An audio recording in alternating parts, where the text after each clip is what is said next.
Well, 2024 have passed us by, and with it have passed by another great year of anime. We got new action animes, new fantasy masterpieces, ending of beloved series, and continuation of great animes from previous years, and so much more. So let's get into it without taking any more time. Starting with the honorable mentions that should have gotten into the top 10 list but were already listed in the previous year's list, plus there isn't much to talk about them as it's just a repetition of the same legendary work. The first one is Frieren Beyond Journey's End, which continued bringing great episodes after the first. Some people started simping too much on this girl, but overall it was a great season, and this old man was fire by the way, and the anime continued showing exceptional level of cinematography, animation and choreography. Coming next is the Apothecary which was also great, awesome and exceptional, and continued giving us great dose of Mama's curiosity, quirkiness and intelligence while unraveling the mysteries of the Imperial Palace and the snake behind everything. Demon Slayer was also awesome just for one episode, as it was just a low hanging fruit all the season, all dependent on animation, which Ufotable we already know is really good at. The last episode was absolutely fire. Muzan entrance was maybe a little bit too Indian style, too dramatic, but it was still an awesome last episode. Kaiju number 8 also aired this year, giving us something good to eat in the action fantasy genre. The anime was quite similar to AOT, although not that great like AOT. I mean, AOT have just a new kind of bar for what anime is capable of, but still, Kaiju number 8 was good enough to give us a relatable and well-written main character who is struggling to achieve his dream as his age is completely passing him by, but is still ambitious enough to not give up and keep striving hard. Whereas Konosuba returned again for another great season after such a long time, bringing back the legendary squad that goes on and continue to do funny shenanigans by giving us some of the best and most well-written comedically certified moments. And next is Ranma 1/2, the return of the great original anime that I didn't watch and directly watched the remake, which was still pretty awesome, well animated and wholesome and overall pretty fun to watch. With 12 episodes only, the chemistry between Ranma and Akane was truly interesting this season, and overall a pretty great one. And with this, we are done with the honorable mentions, moving on to the top 10 best animes of this year. Number 10, starting with Mushokutensei Season 2 Part 2. After Mushokutensei Season 2 shifted from fixing Rudia's grey heart sword because he can't get it up to actually getting serious and really serious, like really serious,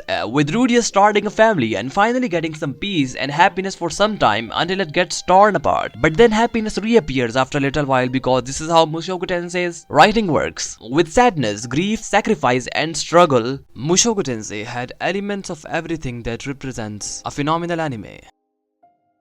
Coming next at number 9 is Too Many Losing Heroines. Too Many Losing Heroines is one of those rare comedy animes that come to light because of its fascinating visuals and cute girls, but stayed in the heart of its viewers because of its brilliant writing, amazing storytelling done by the brilliant author of this novel. By the way, the author of Too Many Losing Heroines is a female, that's why the show may lack fan service, but it definitely didn't lack good animation. The thing I like about this anime is that you get attached with all the characters so well, and every time a new character is introduced, they go through this unique phase of getting rejected, moving on and getting therapy from the main character, and the story continues to go on. There is also some great chemistry between the main characters as they get a quite good build up in their relationship, and overall the show was fantastic, even though the ending wasn't what I expected, or for most people didn't seem that satisfying in general, but it was still a great ending as it hinted a future relationship. Girlband'scry, CGI in anime generally have this reaction because CGI in anime means impurity, laziness, and which is why it is generally highly disliked. Even the idea of anime containing a little bit of CGI is considered really against the core of conduct of 2D animation. But then comes animes like Girlband'scry, which makes CGI have some respect in the anime industry, because this anime offers such a unique form of blend of CGI with anime that even CGI haters are left stunned with its unique animation and smooth visuals. And not just the visuals are what captivates the audience, but also the unique story blend that really engages with the audience, and the fact that it's a music anime, so of course the music was absolutely phenomenal and I was jamming with it the whole time the concerts will start. The anime had everything: struggle, passion, dreams, great music and visuals, and overall it was just a highly ignored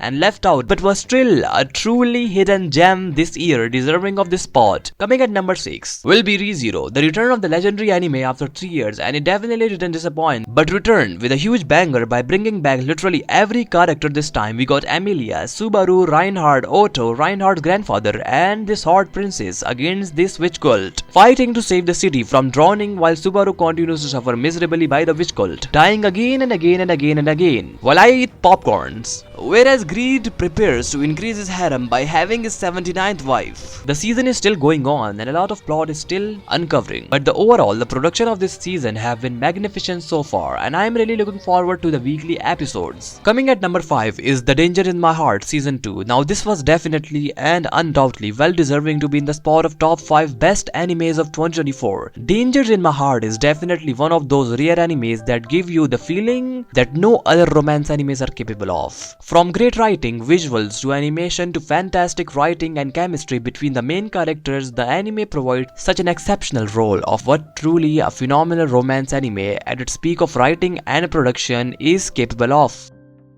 Coming at number 4 is Dun Dun Dun. And now the best new gen shonen of the year, Dun Dun Dun, which was probably the most awaited anime of this year, with manga catching attention of weebs really quickly because of its pure entertainment, goofiness and lack of seriousness. While having extremely amazing and brilliant writing, this anime was meant to be a successful adaptation because of already widespread popularity of the manga, and as expected the production was awesome with great animation, fusion of animes genre like aliens and ghosts and occult beliefs, while providing great sense of humor.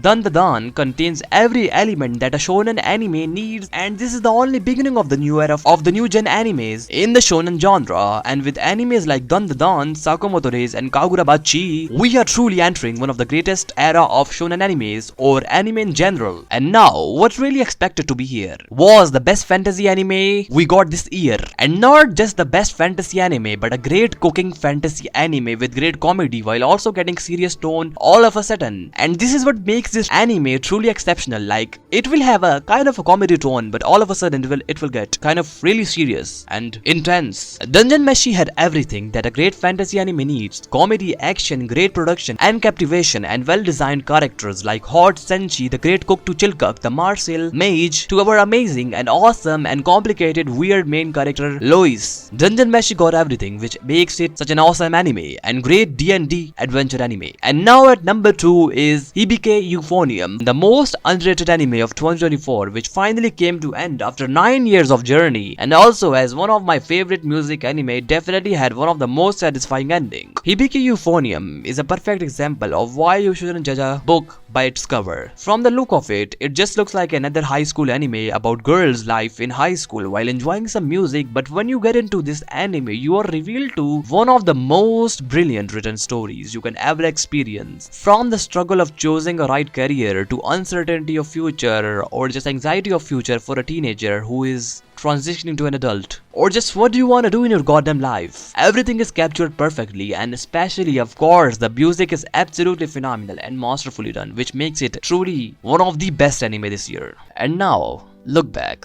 Lookback isn't just an anime project, but an expression of an artist who uses these characters to express his feelings and struggle of being a manga writer. The sense of doubt that it may fail or survive, the feelings of doubt that you may have when you are coming up with new ideas. But you still continue to thrive for the sake of your passion for the work you produce and for the audience you work for, and which is exactly what this anime is truly capable of, expressing the imagination of a genius like Fujimoto, being one of the most influential mangaka that ever lived, with authoring mangas like Chainsaw Man, Fire Punch, Lookback, Goodbye Eri, and so much more. Summing it all up, Lookback have everything that makes it truly a pinnacle of art, which is beyond what any anime is capable of.